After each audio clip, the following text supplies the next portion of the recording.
स्वप्निल हूँ। आप news 11 India देख रहे हैं और ये आपका प्रोग्राम है खरा सच। खरा सच में आज बात करेंगे एक ऐसे तबके की जो अपने ही देश में, अपने ही घर में परेशान हो चला है, डर के साए में जी रहा है, आतंक फैला पसरा पड़ा है।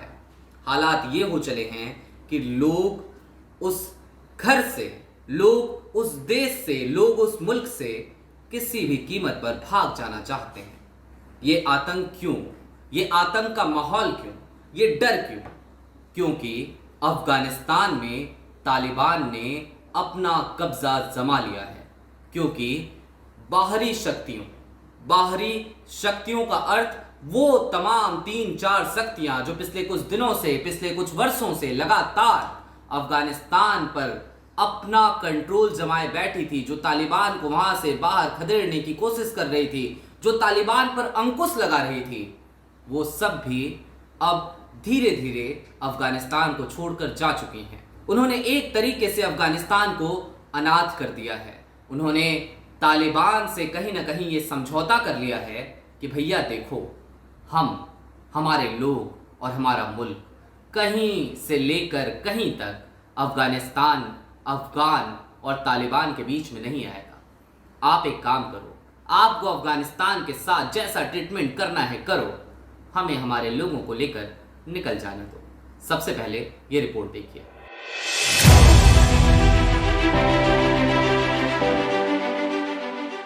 तालिबान ने अफगानिस्तान की राजधानी काबुल पर कब्जा कर अपनी सत्ता का रास्ता पूरी तरह से साफ कर लिया है। 2 दशक के बाद तालिबान ने जो सत्ता पाई है, इस मुहिम को तो काफी समय पहले ही शुरू कर दिया गया था, लेकिन उसको सफलता आखिरी 4 माह में मिली है। अप्रैल से अगस्त के बीच तालिबान ने जिस तेजी के साथ अफगानिस्तान के इलाकों को एक के बाद एक कर अपने कब्जे में लिया है, वो वास्तव में हैरान करने वाला है। अमेरिकी सेना की अफगानिस्तान से 20 साल बाद जैसे ही वापसी हुई, वहां तालिबान का कब्जा हो गया। यह पहली बार नहीं हुआ है जब अमेरिका किसी देश में उद्धारकर्ता के रूप में उतरा और गैर जिम्मेदाराना रूप से चला गया। ऐसा तब भी हुआ था जब 1975 में गृह युद्ध से देश को तबाह करने के बाद अमेरिका ने वियतनाम को छोड़ दिया था। फिर यही जब 2003 में अमेरिका ने इराक पर आक्रमण किया और इसे एक अशासकीय स्थान में बदल दिया। खैर, अफगानिस्तान से अमेरिका की जल्दबाजी और गैर जिम्मेदाराना वापसी यह दर्शाती है कि अमेरिका अफगानिस्तान में शुरू हुए 2 दशक लंबे युद्ध को हार चुका है।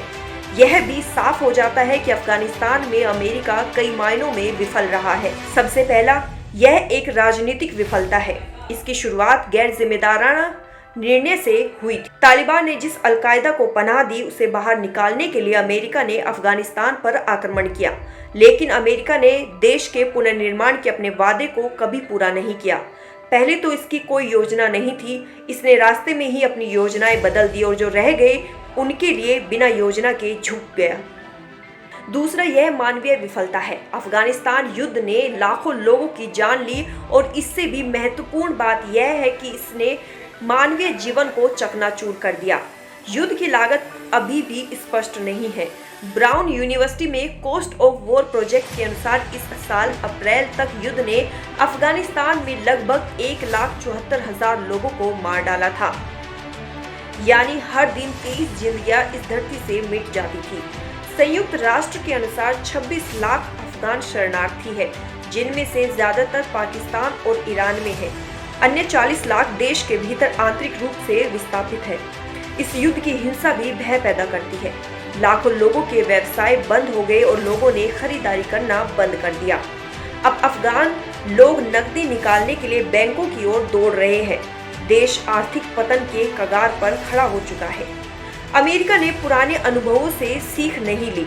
तीसरा, यह एक रणनीति विफलता है। 1950 के बाद से युद्धों में सभी अमेरिकी विफलताएं रणनीतिक गलतियां हैं। दुखद और चौंकाने वाली बात यह है कि कोरियाई युद्ध, वियतनाम युद्ध से लेकर इराक पर आक्रमण और अफगान कब्जे तक अमेरिका हर बार सीखने में विफल रहा है। अब अफगानिस्तान पर कब्जा करने के बाद दुनिया के सामने अपनी छवि बनाने में जुटे तालिबान अब अपने असली रूप में आ गया है और अपना असली रंग दुनिया को दिखाना शुरू कर चुका है।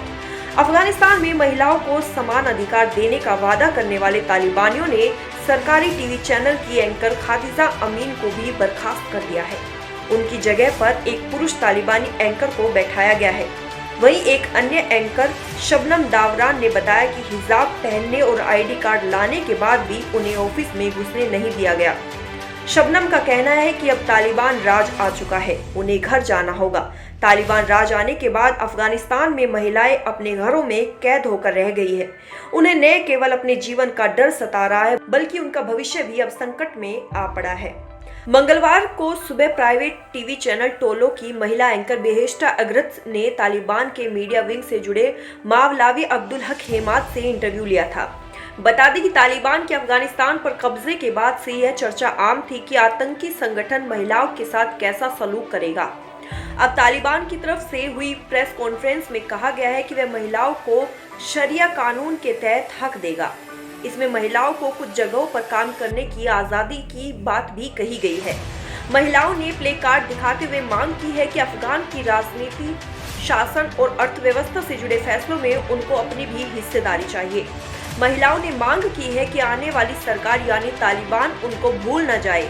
हालांकि महिलाओं ने प्रदर्शन में सीधे तौर पर तालिबान का नाम नहीं लिया, लेकिन फिर भी ऐसा प्रदर्शन वहाँ बड़ी बात है।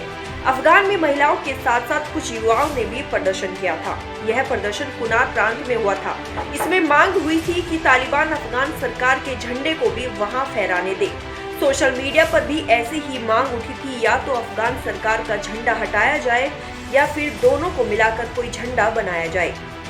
अब जाते जाते हम आपको कुछ दिन पुरानी तस्वीर याद दिला देते हैं, जिसमें एरोप्लेन से कुछ लोग गिरते हुए दिखाई दिए थे। वो कौन थे, शायद ही कोई जानता होगा।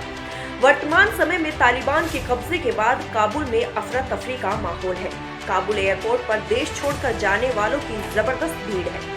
यहाँ के बिगड़ते हालात का अंदाजा इस बात से लगाया जा सकता है कि वहाँ की बेकाबू भीड़ पर काबू पाने के लिए गोलियां तक चलाई गई है, जिसमें कुछ लोगों की मौत तक होने की खबर है। तालिबान के यहाँ पर कदम रखने के बाद से लोगों में अपनी जान बचाकर देश छोड़ने की होड़ लगी हुई है। अफगानिस्तान में चल रहे मौजूदा हालात ने पूरी दुनिया को तकलीफ पहुंचाई है। तालिबान के अफगानिस्तान पर कब्जे की खबरों के बीच इस देश ने अपने एक होनहार फुटबॉल खिलाड़ी को हमेशा के लिए खो दिया है। अफगानी सैनिक भले ही तालिबान के सामने घुटने टेक गया हो, लेकिन वह युवक हार नहीं मानना चाहता था।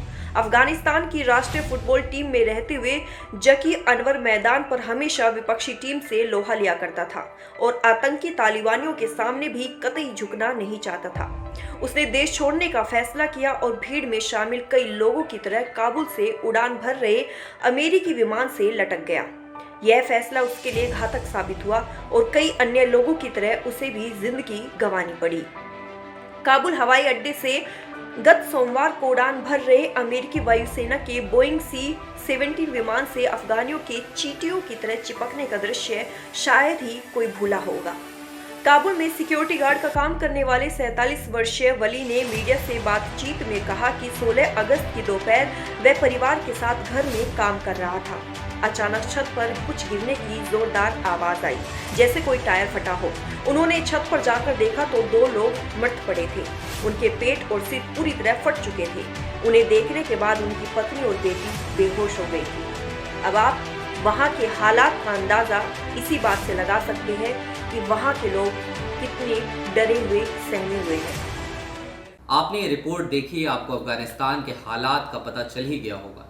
चलते चलते बस इतना कहूँगा कि अफगानिस्तान के लिए, अफगानिस्तान के लोगों के लिए दुआ कीजिएगा। ऐसे ही तमाम अपडेट्स और डेवलपमेंट्स के लिए जुड़े रहिए न्यूज़ 11 इंडिया के साथ। मैं आपसे रोज मिलता रहूँगा। खरा सच में शुक्रिया।